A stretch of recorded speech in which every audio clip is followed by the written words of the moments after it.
네, 그럼 지금부터 제131차 최고위원회의를 개의하겠습니다.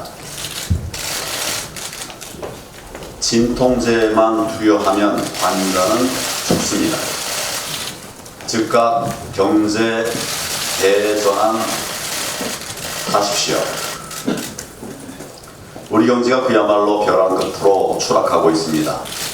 3분기 경제 성장률이 결국 0.4%에 머물면서 1%대 성장률 쇼크가 현실로 다가오고 있습니다. 급격한 외부 충격 없이 성장률이 폭락했고, 그나마 0.4% 성장도 정부 부문이 그중에 78%를 차지했다는 점에서 우리 경제의 기본 체력 붕괴까지 염려되는 상황입니다. 결국 우리 당이 제시한 경제 대안, 민도론으로의 경제 대전환만이 지금의 경제 위기를 극복할 유일한 대안입니다. 소득주도 성장이 오히려 국민을 더 가난하게 만들고 우리 경제의 펀더멘털까지 망가뜨린다는 것이 입증된 것입니다. 민부로는 국민을 잘 살게 만드는 정책이라는 점에서 진정한 서민 경제론이자 또 중산층 두흥론이라고 할 수 있습니다. 또 몰락 위기의 중소기업 자영업자 소상공인들을 살려낼 가장 확실한 해답을 가지고 있습니다.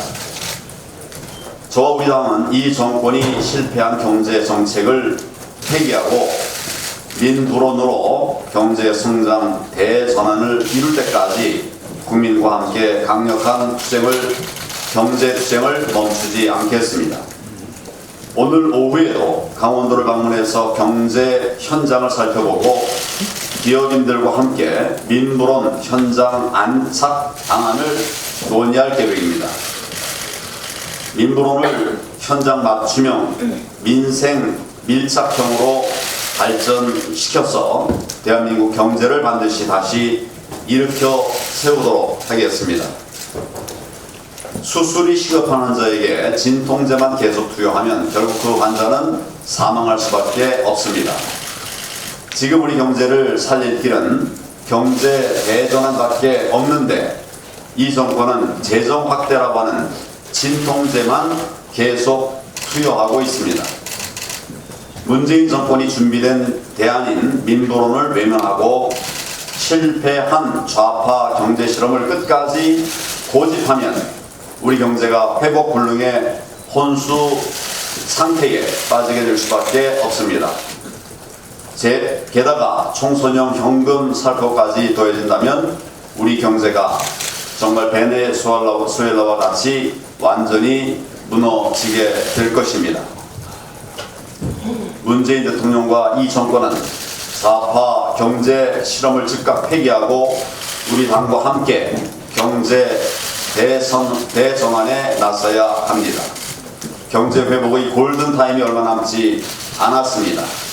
이제라도 국민의 명령에 응답할 것을 강력하게 촉구합니다. 좌파 교육 독재, 대한민국의 미래가 무너지고 있습니다. 백년지대계인 교육정책이 대통령의 말 한마디에 뒤집어지는 참으로 한심한 일들이 벌어지고 있습니다. 그동안 우리 당은 국민과 교육계의 뜻을 수용해서 정시 확대 중심의 교육개혁을 꾸준히 주장해 왔습니다.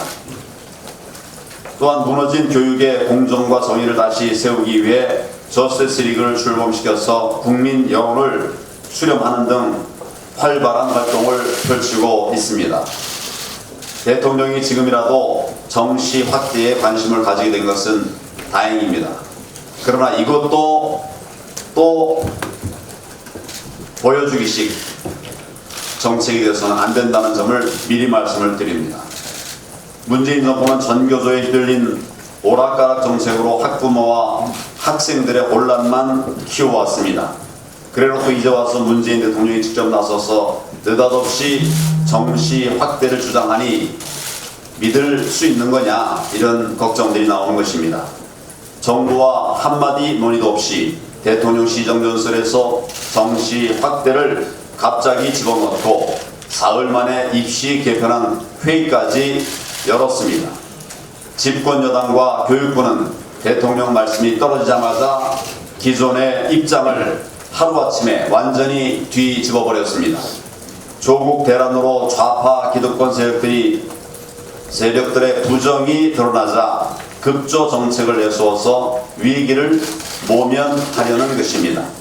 나라의 교육 정책을 이렇게 국면 전환용으로 써도 되는 것입니까? 심각하게 되묻습니다. 게다가 자사고, 외고, 국제고를 모두 없애겠다고 합니다. 하지만 진짜 우리 교육의 문제는 특목고가 아닙니다. 전교조 좌파 이념 교육이 횡행한 혁신 학교에 문제 있습니다. 최근 인원고 학생들의 폭로에서 드러났듯이 혁신 학교 전교조 교사들의 이념 편향 교육이 우리 교육을 뿌리부터 망가뜨리고 있습니다. 당장 없애야 할 전교조의 만행은 방치하고 멀쩡한 자사고와 외고를 왜 없애겠다는 겁니까? 이야말로 정말 좌파 교육 독재가 아니고 뭐란 말입니다. 문재인 대통령은 교육계의 혼란을 가중시키고 편향 교육만 늘리는 가짜 교육개혁을 즉각 중단해야 합니다. 국민의 뜻을 거스르는 좌파 교육 독재 시도를 계속한다면 국민의 큰 저항과 심판에 직면할 것임을 엄중히 경고합니다. 어제 정의당 심상정 대표가 선거법 개정과 관련해서 국회의원 정수를 현행 300석에서 330석으로 의석을 늘리면서 준연동형 비례대표제를 도입하자고 주장했습니다. 의원 정수 확대에 대한 국민의 따가운 시선을 의식해서 의원 세비 총액을 동결하며 정수를 늘리면 문제가 없을 것이라고 하는 주장도 했습니다. 우선 민주당과 다른 야당들에게 묻습니다. 여러분은 의석을 늘리자는 주장에 동의하고 있습니까? 이 점을 분명하게 국민들 앞에 말씀해 주시기 바랍니다. 여의도 연구원은 의원 정수에 대한 조속한 국민 여론 조사를 실시하길 바랍니다.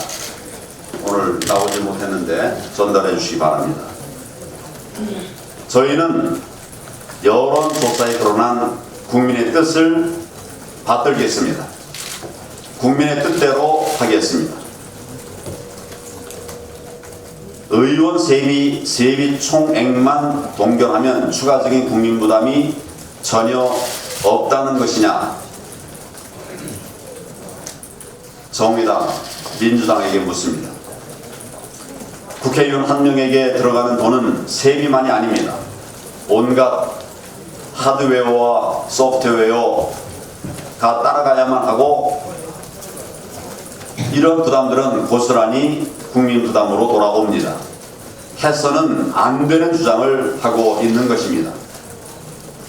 정의당이 준연동형 비례대표제를 얻기 위해서 정의당의 영혼을 팔고 민주당 이중대가 되어 불의한 조국의 수호에 앞장선 것을 우리는 지금도 생생히 기억합니다. 국민은 그래서 불의당이라고 부르고 있습니다. 그런 처지에 의원 정수를 확대하자는 것은 정말 염치가 없는 일입니다. 현재 민주당과 정의당 등은 선거법 개정뿐만 아니라 공수처 설치, 검경 수사권 조정 등 나라의 장래에 큰 영향을 미칠 수 있는 중대한 법안들을 날치기 처리하려 하고 있습니다. 특히 공수처는 그 폐해가 어디까지 미칠지 짐작조차 하기 어렵지만은 적어도 좌파 독재 국가로 가는 문을 활짝 열게 될 것입니다. 여야 합의 없이 이 법안들이 날치기 처리된다면 역사에 준엄한 심판이 있게 될 것임을 국민의 이름으로 강력히 경고합니다. 한 말씀 더 드리겠습니다. 조국 사태를 겪으면서 우리는 지난 2년 동안 좌파 정권에 억눌려왔던 국민의 울분을 확인했습니다. 우리 당은 이런 국민의 뜻을 받들어서 실현해 가기 위해 더 이상 국민을 실망시키는 일이 없도록 모두가 뼈아프게 우리를 되돌아보도록 해야 합니다. 그렇게 하겠습니다. 그리고 당면한 집권당의 입법 횡포를 온몸으로 저지하기 위해 심기일전에서 국민과 함께 나아가도록 합시다.